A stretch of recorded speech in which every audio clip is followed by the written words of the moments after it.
Hey guys, it's Cameron for Teen Wolf, Season 6, Episode 17, Werewolves of London, and I was definitely looking forward to this episode. I've really been enjoying the second half of the season, as you guys know, and guys, we're really at the home stretch here. I mean, there's only 4 episodes left of the show, and I really didn't know where the rest of this show was really going to go, and I have to say, while I still really enjoyed this episode, I do think that we are starting to get a little bit overcrowded here. I get it that the show is on its final season. They want to have a lot of reappearances, but honestly, I did feel this episode, some of the reappearances we got here were a bit unnecessary, especially the ones that we got at the beginning and the end of this episode. I don't even think we really need them to be back here, but let's just get into this one because I do definitely want to talk about it. And right off the bat, we get to my main problem with this episode, where we see Ethan, of all people. Yes, Charlie Carver is suddenly back in this series, and he's pacing in his flat overlooking the Thames River in London, England. He repeatedly attempts to call someone, but he keeps getting an automated voicemail message, which is actually provided by the director, Tim Andrew, which I thought was really cool the way they did that, but he becomes increasingly frustrated as time ticks down, and then beyond the opening curtain of the show, he and his boyfriend are supposed to see for their anniversary. It turns out Jackson is actually his boyfriend. He's thrown through the door of the flat. Yeah, you remember Jackson, that character we haven't seen since season 2? Yeah, for some reason, he's back now, and he's apparently unconscious, and a woman dressed in black follows, promptly shoots Ethan in the chest with a dart. He gasps and exhales purple wolfsbane smoke from his lungs. He collapses to the floor, and the woman's main male companion reminds her that they need to ask some questions and orders from someone else before they kill them. So she says Ethan and his boyfriend have been tracking down other werewolves, and she wants to know their names, and Ethan notices Jackson's claws extend, tells the woman she should have used yellow wolfsbane, saying that regular wolfsbane isn't gonna work on him because he's not part werewolf, he's part Kanima, and he breaks the ropes tying his hands. He grabs a silver ice bucket and brings the male attacker, and Ethan smiles, but again, we don't really feel anything here because we're just like abruptly being reintroduced to these characters, which was really weird. The woman fires another dart at Jackson, which he catches just before it hits his chest. His eyes go blue as he attacks her, and they fight throughout the apartment, and Ethan then cringes as they break an antique bowl, a lamp, and some recently framed pictures of him and Jackson, and Jackson gains the upper hand. The woman's knocked out. He scoffs the idea that Ethan thought he'd forgotten their anniversary, and then they kiss. So here's where, like, my main problem with this is, I understand, like I said, they wanted to bring these two characters back, but I honestly found this introduction to be really unnecessary, really just taking us away from the main action of things, and it seems like they just brought these two back because they're fan favorites. Everyone's always asked about Colton Haynes, they thought he should return. Everyone's always liked Ethan, they thought he should return. Personally, I don't think they really need to be back here because they don't really do a lot in this episode, and how is Jackson suddenly dating Ethan? I mean, to my knowledge, he wasn't bisexual. I mean, I guess he was, but I feel like we should have gotten more of a backstory here. I feel like it's just a really abrupt introduction to them, and their incorporation in the episode is really my main problem with this one. So Scott then sits in the waiting area at Beacon Hills Memorial Hospital, and his doctors are performing surgery on Melissa. He's honed his hearing to the point where he can hear every single word and the beeping monitors, his mother's heartbeat. It was a really well done scene. You really felt pretty much everything he was feeling, and the surgeon says that the bullet missed the ascending aorta, and the brain saciophiliac artery is intact. He removes the bullet. Scott is joined by Malia, who places her hand over his clenched hands, and the doctor says that Melissa will be okay, and Scott relaxes. He takes Malia's hand in his. I have to say, that their relationship's getting very heavy-handed, but I just gotta kind of go with it. I know that they're gonna get them together. I can't really do anything about it. I'm just not a huge fan, but later, a nurse injects a sedative in Melissa's IV. They tell Scott that he only has a few minutes before it takes effect. He stands at his mother's bedside. She's very weak, but tells him not to run, insisting that he stay and fight. So he goes to check on his father, finds him, his hospital bed empty, and basically Noah explains that Agent McCall was actually transferred to San Francisco Memorial, and he will be fine. So the sheriff goes on to explain that Mason is out of surgery, and Lydia's alright too. He says that the bullet missed everything that matters, and everyone's going to live, and the sheriff promises to post deputies outside each of their rooms, cordoning off the entire floor to protect the wounded pack members. So basically they have nothing to worry about, everything's fine, and he says he'll find out who shot up Scott's house, and he says that everyone else already knows who is responsible. It obviously was Monroe. So Malia catches Scott in the hall. The Alpha says he's done with peace summits, running or half measures. He says that they will take on Gerard, Monroe, and all the hunters, and he says that they'll need an army to do so. So Noah then confronts Monroe in his office. She denies even shooting up Scott's house, saying that she had nothing to do with it, and no one knows that she's calling bullshit. He doesn't believe a second of it, and he knows that she's very much behind the violence against supernaturals and says that he wants Gerard. So we then get the reintroduction that I did like in this episode, where we see Deucalion. Yes, Deucalion returns here. This introduction I did understand. He surveys the damage to the McCall house. There's broken glass and bullet holes everywhere. He's called him to enlist his aid in the fight against the hunters, and this one, I really do understand, because while, yes, Deucalion is his mortal enemy, Scott needs all the help he can really get in fighting against the hunters, and Deucalion is definitely a, worthy, I think, asset to the team, definitely. So basically, the former Alpha Pack leader says that his fighting days are over, and Scott and Malia are very incredulous that he needs to get back out there, but he stands firm, saying that eventually the bodies pile up so high that even a blind man can't ignore them, and Malia asks if he's moved into a cave and taken a vow of uselessness, and he says he's changed and now lives in a condo. So Scott tries a slightly different tactic, acknowledging that Deucalion has changed, but pointing out that Gerard has not changed, and he's not going to stop at Beacon Hills, and we know how much Deucalion wants to stop Gerard. He explains about the map and says the places circled are Tbilisi, France, and Brazil, and Deucalion adds Lukashenko in Russia and Zhanggu in China, each places that he's apparently has a nematone. So Scott says that Deucalion knows and can outthink Gerard. He says with almost everyone against him now he needs help, and Deucalion says that Gerard wasn't the first to capitalize on the public sphere of the other, and he won't be the last. So he says that Scott's power will always make him an outsider, and Scott asks once more for his help to stop Gerard's army, and he refuses again, saying that stopping Gerard will mean killing Gerard, and he doesn't want to do that, because again, he's not really an alpha anymore. He's not into killing, and Malia mocks him for being a pacifist. She attacks, and he easily avoids her using a martial arts style he calls Bagoo, and he describes it as a martial art that takes the path of least resistance. He says Malia will beat herself if she keeps trying to fight him, and she continues to easily avoids each move, leaving Malia prone on the floor, and she gives up, says that while Deucalion can defend himself, he's leaving everyone else to get their eyes stabbed out, a reference to Gerard's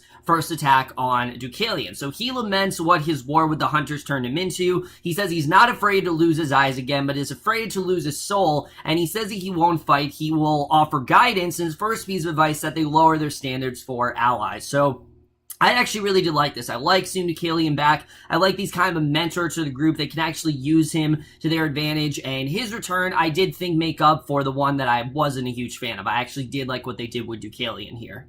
So Ethan and Jackson are bickering playfully as they tie up the hunters to attack them, and Ethan is still upset that Jackson forgot and was late for their anniversary, and he wonders if getting kidnapped earns him any sympathy. Ethan says he can make it up next year. Jackson says he will if they're still alive next year, and Jackson explains he tracked a group of Omega werewolves. They were looking to the Epping Forest, and he says the hunters got to them first, killing them all, and taking fangs from each as proof that they were dead. And Jackson questions the woman asking who they're working for, because there is no way in hell that two random amateurs could go after that many wolves and survive. He knows that these are definitely professional assassins. These are not just, random teenagers that were appointed to this. These are definitely very experienced assassins, and he's very aware of that. So he asks them about Gerard. She says that they don't have to say anything. Jackson glances to Ethan, who's listening carefully to the hunter's heartbeats, and he says that she's already told him because he talks and he listens, so they know when they're lying. He says that they're getting pretty good at it. It concludes that Gerard arrived there and armed there and sent them after the werewolves in London. He asks if Gerard is also in London, and the woman says that Jackson knows where the old man is, which is Beacon Hills. And in the locker room, Liam then assaults Gabe in an attempt to find out who actually shot up Scott's house, and Gabe denies knowing anything, and Liam then crushes his head against a mirror until it cracks, and Gabe's face begins to bleed. Gabe is begging for him to stop, and Theo shows up, points out all the logistical efforts they need to go through to actually kill Gabe. They would need to figure out where to hide the body, and if anyone saw Liam grab Gabe, they would have to kill those witnesses too. So Theo says they'll need shovels, plastic bags, and maybe a chainsaw. So obviously it's not going to work out. He has to release Gabe, and Again, I like how Theo is really Liam's anchor. I mean, again, I'm not the hugest fan of Liam, but I do like this partnership between these two. I think it's been one of the highlights of this half of the season. So, the cracked mirror then smeared with blood, and Liam asks why Theo continues to try to save him. He says if the Chimera is trying to get in good with Scott so he can join the pack, it won't work because Scott will never trust Theo. And he reminds Liam that Scott's goal all along is to simply keep people alive. And basically, Gabe pipes up that they should try harder. Theo grabs him, he crushes his head back into the mirror, and explains that there are a number of other bodies. So basically, in an attempt to convince Monroe to stop aiding Gerard, Noah shows her a series of pictures, tells her in graphic detail about Gerard's duplicitous past, and he explains how he killed Matt in an attempt to take control of the Canema. He shows her an image from the distillery where Gerard killed his own men in an attempt to frame Deucalion and start a war between hunters and supernaturals. And he says that Monroe may very well be his next victim. So he explains that Gerard is at least partially responsible for the attack that almost killed Monroe. He explains that the old man withheld vital knowledge that could have stopped the beast sooner. So this is all stuff that is useful knowledge to her. And he says that Gerard wanted to kill the historic foe to rebuild his street cred among the hunters, and he says that Scott had known sooner what they need to kill the beast, he might have actually prevented all the pain that it caused. And he says they might start understanding each other to avoid the conflict to come, and she eventually turns his argument around. She understands the sheriff can't control the violence in his own country and refuses to see the truth. She just won't admit that, yeah, you're actually right here. So she says that she was lied to, told that she had been the victim of a bear attack, and she says that the sheriff lied to protect them over us and says that he chooses them over us. So he walks Monroe out of his office, orders Deputy DeWitt to escort her out of his station. The deputy hesitates and looks to Monroe. The guidance counselor questions if it's still his station, and the other deputies cross their arms in defiance, and DeWitt defies the sheriff as well. Monroe says the station is hers now. So this I really like, because I've really wondered what has Noah's real arc been this season. His arc has been trying to be, trying to maintain his position as a sheriff, when in reality he is kind of outnumbered here. And I did actually like what we got. The fact that she's now taken over his entire precinct, I think is very interesting, because she doesn't trust him one bit. She knows he's going to win, and that's really what she cares about. She again turns Noah's arguments against Gerard to her own point of view, saying nothing is more important to Gerard than this fight, not the life of a young man, not the life of his allies, not the lives of his own men. That's how strong that his belief is. And she orders a deputy to take Noah's badge and gun.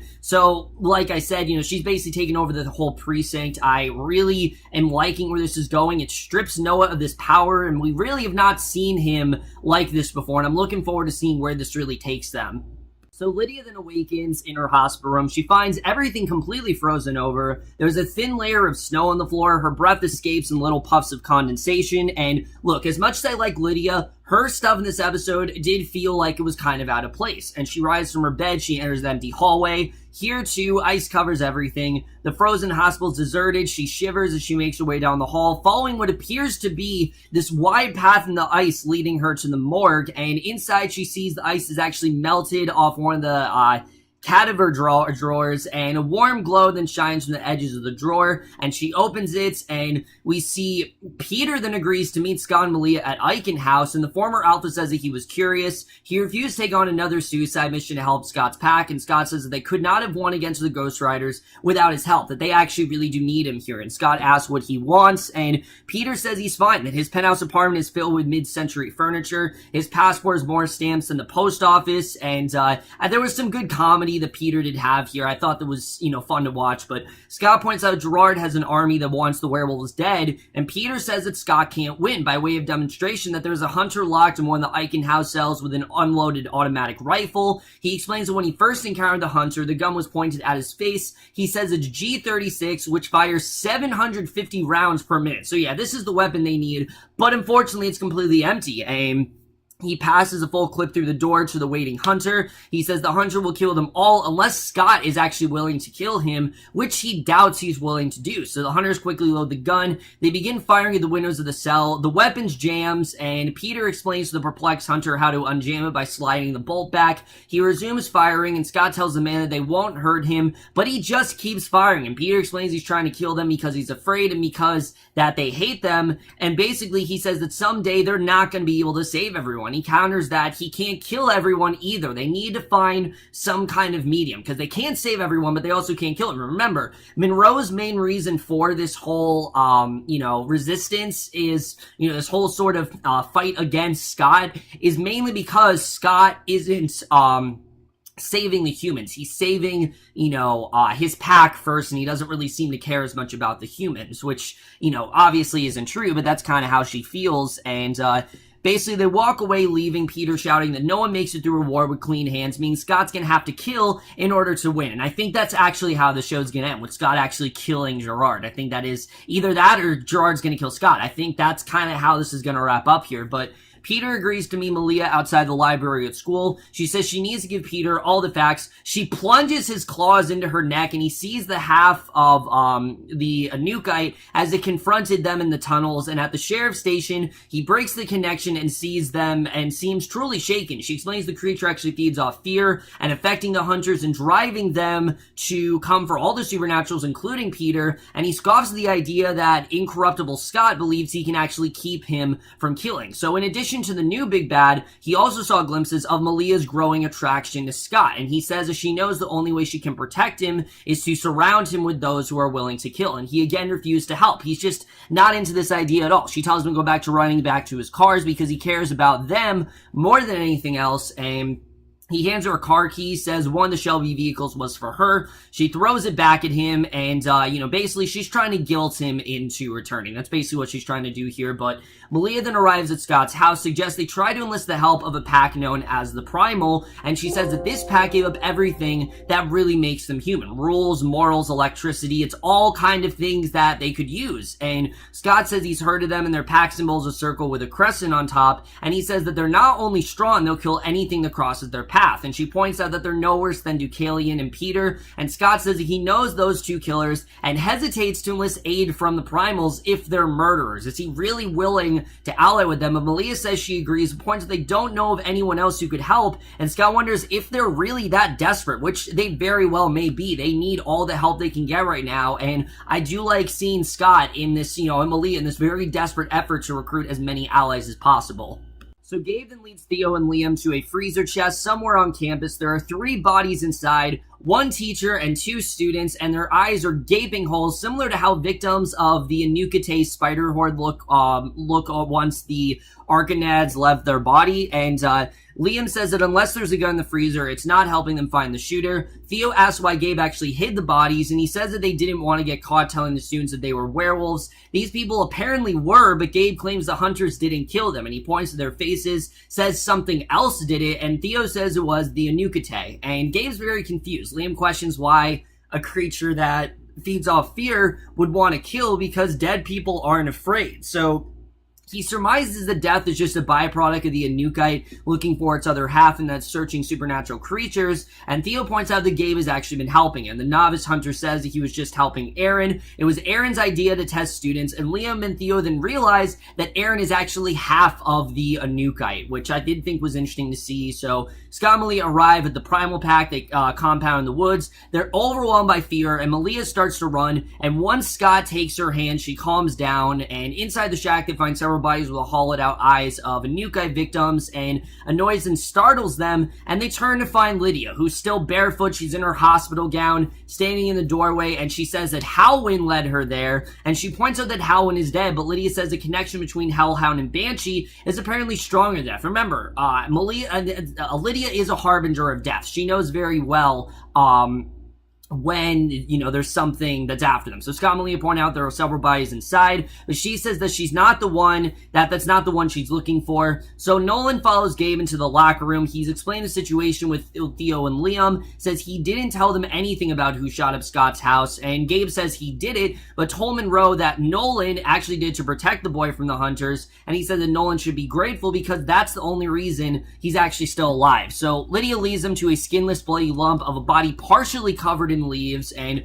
Malia's very confused because they saw Parrish burn the last lump in the tunnel. So what was that? Was that not real? Scott points out that that's actually a different one. There's a burned outline of a Primal Pack tattoo on one arm. Scott explains that werewolves have to burn in tattoos in order to get them to show up, and Lydia surmises that 2 of the bloody lumps are because the Anuk-Ite has 2 faces. Scott says that Howland sent her there to find the Anuk-Ite's other face, and later at the school, Liam and Theo then show Scott and Malia the bodies in the freezer. Malia says it's a bad day for finding bodies, and Liam says it'll get worse if they don't find Aaron's other half, and Scott says they at least know it's a werewolf. They question what might happen if the 2 halves actually do merge. They don't know for sure, but all they know is that there's no way it's going to be good. So then we get the scene between Peter and Malia, where basically Peter's in a rush at this point, claiming that he has a lot of revenge to plan, and Malia says that he's not moving until he tells her the real reason he came back. And he claims it's because of the cars, but she says that he's lying. And it turns out that she says something he saw while he was in her head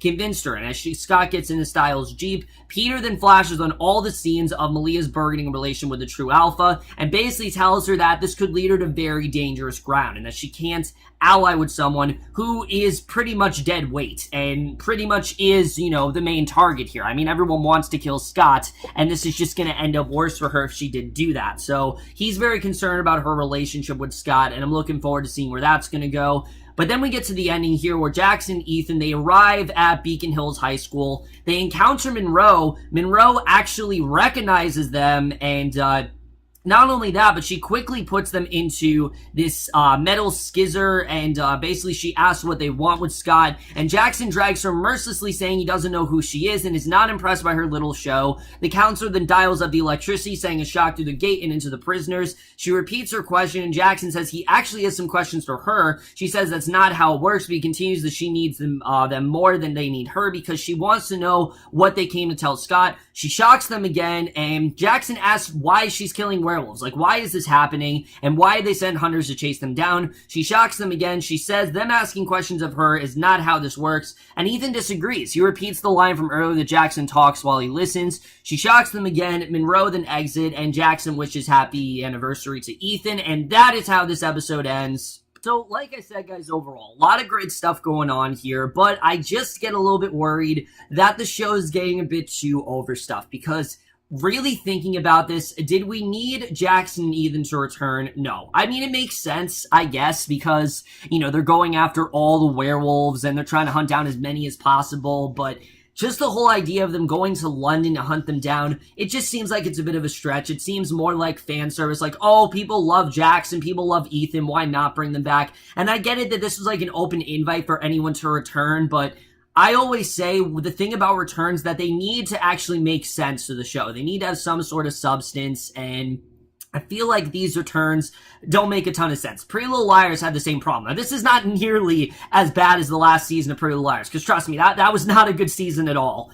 This is definitely better. It's just, I don't really feel like this season really warranted the returns of these 2 characters. I feel like you could have just let them be and it would have been fine. I personally wasn't that interested in Jackson and Ethan's love life. I really wasn't. Now, I don't know if they're going to end up joining. I mean, I think it's inevitable they're going to end up joining Scott's army. I think that's kind of why they're back here, but just right now, I feel like they don't really need to be here, and I feel like they don't play much of a role. I get it that Scott needs all the help he can get, but I don't feel that Jackson and Ethan are really going to be all that great. I mean, Jackson, I guess, but Ethan, I don't really know. I mean, we'll just have to see the way that turns out. I like their interaction. I think Colton Haynes and Charlie Carver, they work really well together. I do like their chemistry here. It's a lot of fun. But other than that, I'm just not really the biggest fan of them bringing them back. I think it was honestly kind of unnecessary, but we'll have to see the way that plays out. As far as everything else, though, I love the way that this is gearing up. The fact that Monroe pretty much has taken full stake at this point, to the point where she's now taken over the entire precinct. I mean, it's insane, and even Noah doesn't have control over his officers anymore. It's pretty crazy. I don't know really where that's going to go. Peter. I like that Peter is getting to Malia's head and telling her, hey, I know you have these feelings for Scott, but it's a terrible thing. It's going to lead you down a very dangerous path, which, I mean, I very much agree with. I've never really been in favor of their relationship. Sure, the show's done, I guess, an okay job with setting it up, but I don't know. I just don't really feel much from these two in a romantic relationship. I just don't really feel much is there, but we'll have to see where this really goes, I guess. I think it's going to be interesting to see where they do end up going with that. We'll just have to see what happens there. As far as Lydia, obviously the Anuk-Ite, they now know more about what's going on here, that, you know, Aaron is one half, and then the other half, you know, they need to find who the other half is, and basically that they have two faces, that Howin and Aaron are like the two sides, which I think is really interesting overall. I'm interested in seeing really where that's going to go and how that really does tie into the end of this, because right now I kind of understand it, but I kind of don't. I mean, I guess we'll just have to see the way this plays out, but I think that's definitely interesting. The question is, who's Aaron's other half? I think it's Howin. I think Howin probably is Aaron's other half, but I guess we'll have to see what ends up happening there. I think that's going to be very interesting. And then the Primal. Are we going to meet the Primal? Are we going to find out, you know, if they can actually help them? Because obviously Peter's told Scott point blank that, look, you're not going to get through this unless you actually kill someone. But that's the one thing that Scott just doesn't want to do. He doesn't want to kill, and I think that finally in this, you know, series finale, he's going to have to do that. He's going to finally have to kill someone. He's going to have to take down Gerard, and that's just going to be the end of it. Eventually, he's going to have to kill, and I think that is the way this is going to play out overall. Overall, guys, like I said, I definitely did enjoy this episode. I just felt that this was a bit overstuffed, but I am still going to give Teen Wolf Season 6, Episode 17, Werewolves of London, a B. So over, guys, for this episode of Teen Wolf. Let me know what you guys thought of this episode overall. Left your thoughts. And guys, we are really at the home stretch here. I mean, 3 episodes of Teen Wolf left. We got 2 tonight, and then next week is the series finale, which is insane. I can't even process that, but that's my review. Hope you guys enjoy. We'll see you guys in my next video, and I will see you guys for that. Okay, bye.